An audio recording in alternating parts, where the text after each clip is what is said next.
Welcome back. You're watching ASEAN Challenge, and on to ASEAN Interview. This week we take you to Indonesia, and in order to introduce you to a small boy who started from a village boy to becoming a world champion for sprinting during the Asian Games. คุณผู้ชมคะกลับเข้ามาในช่วงนี้จะพาคุณผู้ชมค่ะไปดูเรื่องราวนะคะของเด็กชายชาวชนบทนะคะที่อยู่ในอินโดนีเซียค่ะเขาสามารถที่จะพลิกชีวิตของตัวเองนะคะให้กลายเป็นนักกีฬาที่เขาเล่นก็คือกีฬาวิ่งนั่นเองนะคะต้องบอกเลยว่าฝีเท้าของเขานะคะเร็วดุดลมกดเลยทีเดียวค่ะรายละเอียดจะเป็นอย่างไรเดี๋ยวเราต้องไปติดตามกันในอาเซียนอินเทอร์วิวค่ะ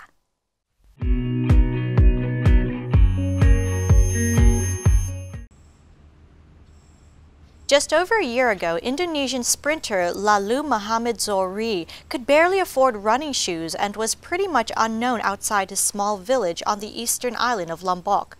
That all changed in 10.18 seconds earlier this month when the 18-year-old orphan produced a blistering finish to beat the cream of the planet's junior sprinting talent in the 100 meters final at the Under-20 World Championships in Finland.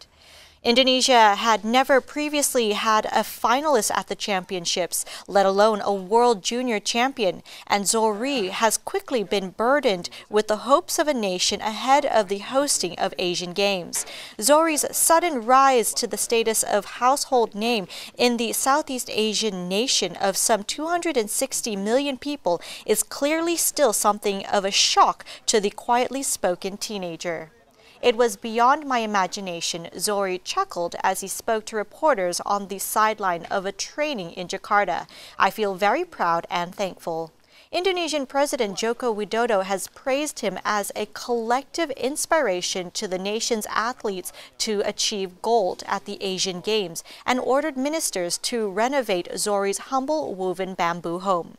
The teenager, though, is not confident about his chances of winning another gold at the Asian Games, which will take place in Jakarta and Palembang from August 18th to September 2nd, adding his focus will be getting ready for the 2020 Tokyo Olympics. To win gold in the 100 meters on the Gelora Carnot track next month, however, he is likely to have to beat Nigerian-born Qatari Femi Ogunade and Chinese sprinters Su Bingtian and Si Zhenye, all of whom have run under 10 seconds. Zohri's story began in a village in northern Lombok. Like any other young Indonesian, playing football was his favorite pastime at school, but his innate physical fitness has caught the attention of his former sports teacher, Rosita. He was not interested to become a full-time athlete, Rosita told Reuters in Zohri's old school. It took her another 2 years of persuasion before he was finally transferred to Mataram Sports School for formal training in 2015. Zohri has already become an icon in his home village of Karang Pansor, where the sandy coastline provided him with his first training track. A billboard celebrating his win now adorns the entrance to the village. He grew up in a small house made of bamboo and wood with 2 sisters and a brother, and Zohri did not own his first running shoes until 2017, when he was invited to train with the national team in Jakarta. He asked his sister for a loan of 400,000 rupiah, or $28, to buy some spikes.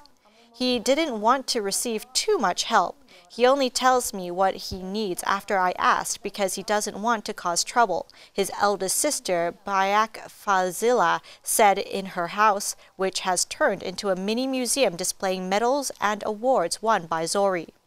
The success story of Zohri has inspired many fellow athletes and Indonesians living below the poverty line and served as a reminder for the authority to pay more attention to the talents in rural areas. Zohri's victory has inspired others, making us want to become champions too, said fellow athlete Bayu Katanegara.